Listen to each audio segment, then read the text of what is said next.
અંકલેશ્વરમાં છેલ્લા 17 વર્ષથી મહિલા અત્યાચારના ગુનામાં વોન્ટેડ આરોપીની ભરૂચ એલબીસી પોલીસે 3 રસ્તા સર્કલ પાસેથી ધરપકડ કરી કાયદેસરની કાર્યવાહી હાથ ધરી છે.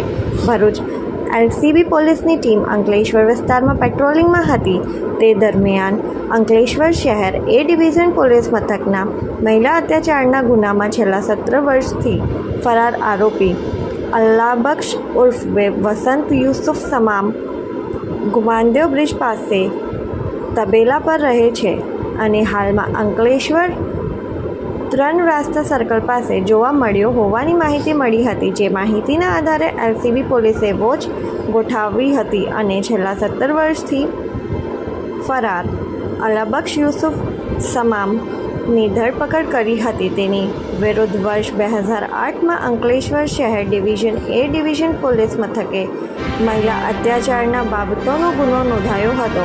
પોલીસે આરોપીની ધરપકડ કરી તેની વિરુદ્ધ કાયદેસરની કાર્યવાહી હાથ ધરી છે.